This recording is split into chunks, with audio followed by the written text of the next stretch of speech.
नमस्कार दोस्तों, हमारी आज की कहानी है बहन ने बहन के साथ किया ऐसा की। रेशु अपने कमरे की खिड़की से बाहर बगीचे में लगे फूलों की सुंदरता को निहार रही थी। हर तरफ से रंग बिरंगे फूल उसका मन मोह रहे थे। एक यही तो जगह है घर में जहाँ वो घंटों तक इस व्हील चेयर पर बैठी रह सकती है। जाने कैसा आकर्षण है इन फूलों में, अपनी तरफ खींच ही लेते हैं। फूलों की कोमलता और नाजुकता को निहार कर रेशु को अपने नाजुक दिनों की याद आया करती थी और वह वहीं बैठी बैठी मंद मंद मुस्काती रहती थी। वो भी क्या दिन थे। उसे 16वां साल लग रहा था। वो हवा में उड़ती रहती थी, अपनी ही मनमानी करना, किसी की भी नहीं सुनना और हवा से बातें किया करती थी। दिन भर बोलना और हंसते रहना ही उसकी जिंदगी थी।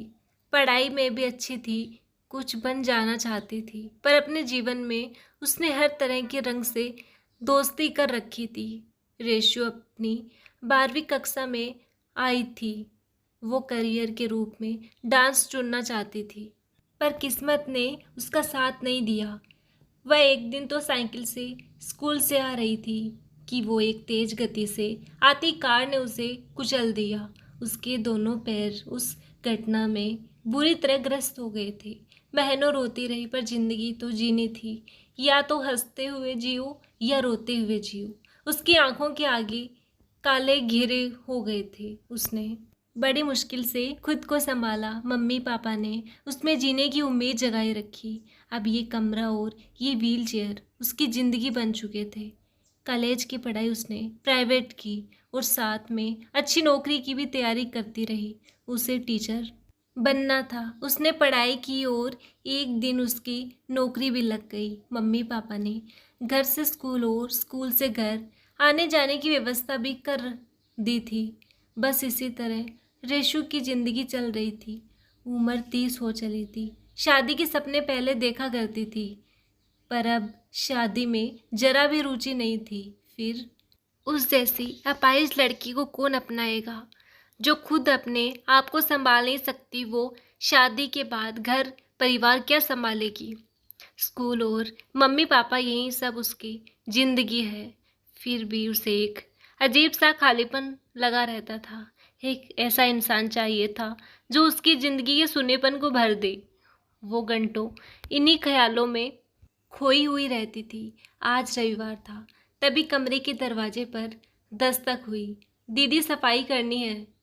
उसने सहमति से सिर हिलाया, पर वो अचंभित रह गई। तुम कौन हो? आज भारती काकी काम करने को नहीं आई तो कोई 9 साल के लगभग बच्ची थी। थोड़ा सक पका गई। आज भारती काकी के घर पर कुछ काम है तो मुझे भेज दिया है।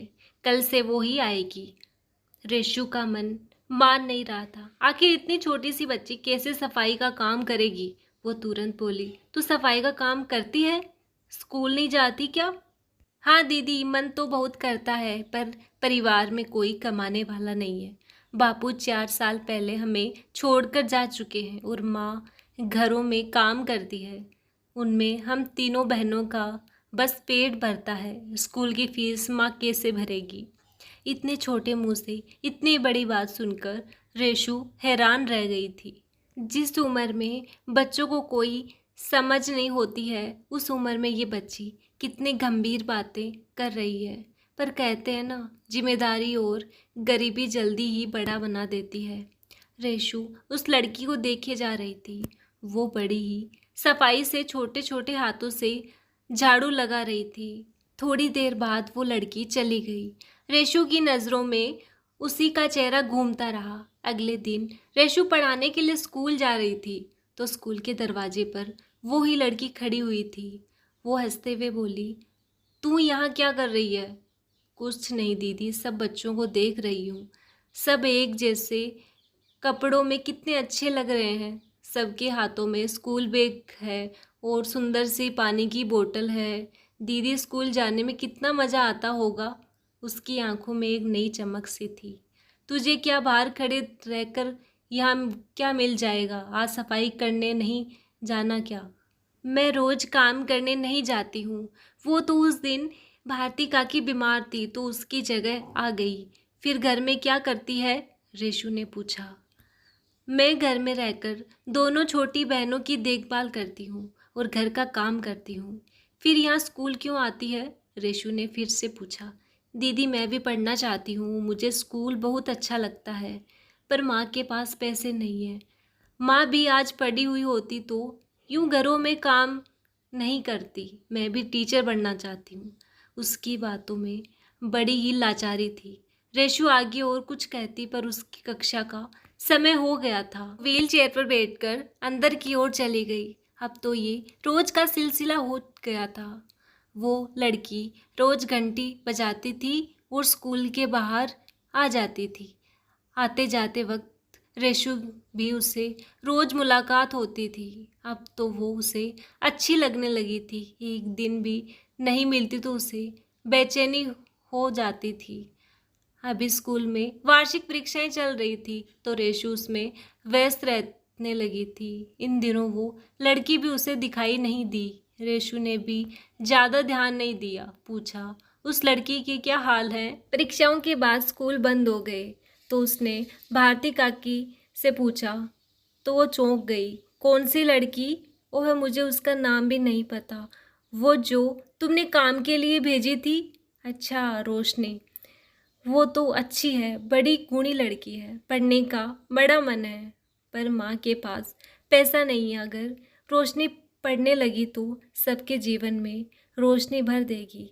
इतनी सी उम्र में बड़ी पढ़ाई की ललक है। आसपास के बच्चों की किताबें देखकर पढ़ने की कोशिश करती है। काफ़ी शब्द तो खुद से ही सीख गई है। ये सुनकर रेशु को बहुत अच्छा लगा। उस दिन वो सारी रात बेचैन रही। आखिर उसके जीवन का क्या उद्देश्य है? बस स्कूल जाती है, फिर आ जाती है। ईश्वर की कृपा से पैसा भी है और वो इकलौती संतान है, पर वो उस पैसे का करेगी क्या? वो इस पैसे का सदुपयोग भी तो कर सकती है। खुद लाचार है तो क्या हुआ, औरों की लाचारी भी तो खत्म कर सकती है। अगली सुबह उसने अपने मम्मी पापा से बात की। मम्मी, मैं रोशनी की ज़िंदगी में रोशनी भरना चाहती हूँ। उसकी ज़िंदगी में शिक्षा की ज्योति जलाना चाहती हूँ। वो अच्छी लड़की है, एक दिन ज़रूर ऊंचाई पर पहुँचेगी। वो तो उस काम वाली की पड़ोसन है। तू भी ना क्या करना चाहती है? तू कुछ तो दूसरे काम कर। सारी उम्र की पढ़ाई का खर्च उठाना आसान नहीं है। फिर कल तो हम दोनों ही नहीं रहेंगे तो तुझे कौन संभालेगा? ये पैसा ही तो संभालेगा। ईश्वर की दया से हमारे पास पैसों की कमी नहीं है, पर इतना भी नहीं है कि दूसरों पर लुटाया जाए। ऋषु की मम्मी ने कहा। मम्मी, मैं पैसा लुटा नहीं रही हूँ, उसी पैसों से किसी गरीब बच्ची का भविष्य बना रही हूँ। आप दोनों के बाद ये बच्ची ही मेरा साथ देगी, मेरी देखभाल करेगी। मैं रोशनी के पढ़ने का सपना पूरा करूँगी। वो एक दिन ज़रूर कुछ बनेगी। मम्मी, पैसा काम में आता है, पर जीने के लिए अपनों का साथ और रिश्ते भी तो होने चाहिए। उस बच्ची में मैंने पढ़ने की ललक देखी है। अभी स्कूल खुलेंगे तो मैं हमारे स्कूल में ही उसका एडमिशन करवा दूंगी और शाम को घर पर उसे पढ़ा दिया करूंगी। रेशु के पापा ने हामी भर दी। तुम क्यों मना कर रही हो? हमारी बेटी ने बहुत अच्छा सोचा है। यही मानवता का धर्म है। आप किसी का भविष्य बना दो, किसी का जीवन संवार दो। इसमें से अच्छी बात तो कोई हो ही नहीं सकती। तुम क्या पैसे पैसे करती हो? मैं इतना कमाता हूँ और हमें भी तो पेंशन मिलेगी। रेशु को सैलरी मिल जाती है, तो फिर पैसों की कमी कहाँ है? हमारे मन की कमी है। रेशु की मम्मी को अपनी गलती का एहसास हुआ। उन्होंने भी हामी भर दी। आखिर उनकी बेटी किसी का जीवन ही संवार रही थी। लोगों की मदद करना ही तो हमारा सबसे बड़ा धर्म है, यही मानवता है। अगले दिन रेशु ने रोशनी की माँ और उसे घर पर बुलाया और उसके एडमिशन की बात की तो उसकी माँ भड़क गई। स्कूल जाकर क्या करेगी? 2-3 साल लोगों के घरों में झाड़ू बर्तन पर लगा दूंगी। पैसे कमा कर लाएगी तो अपना पेट पाल लेगी। पढ़कर क्या करेगी? फिर घर का काम कौन करेगा और दोनों छोटी बहनों को कौन संभालेगा? रोशनी की माँ ने मना कर दिया। रेशु ने उसे समझाना चाहा, पढ़ लिख कर कुछ बन जाएगी, उसे भी तेरी तरह लोगों के घरों में काम तो नहीं करना पड़ेगा। तू अजीब माँ है, हर माँ चाहती है कि उसके बच्चे उससे आगे बढ़े, पर तू है कि उसके भविष्य के बारे में जरा भी नहीं सोच रही है, उसे भी काम वाली बाई बनाना चाहती है। क्या? रेशु चिल्लाकर बोली। ठीक है मैम साहब, मुझे माफ़ कर दो, मैंने ही अपनी बेटी के बारे में नहीं सोचा, आप इसका एडमिशन करवा दीजिए। उसने सहमति दे दी। रेशु आज बहुत खुश थी। उसने अपने पापा से रोशनी की स्कूल की ड्रेस, बैग, किताबें सब मंगवा लिए। रोशनी का दिमाग बहुत तेज़ था, वो पहले से थोड़ा जानती थी। फिर उसने आगे से आगे पढ़ाई की और हर साल परीक्षाओं में अच्छे नंबर लाई। रोशनी अब स्कूल की पढ़ाई पूरी करके कॉलेज में आ गई थी। रेशु उसका पूरा ध्यान रखती थी।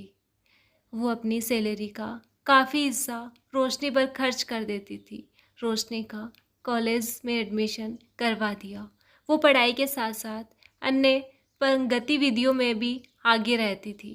कॉलेज के बाद उसने आईएएस परीक्षा देने का निर्णय लिया।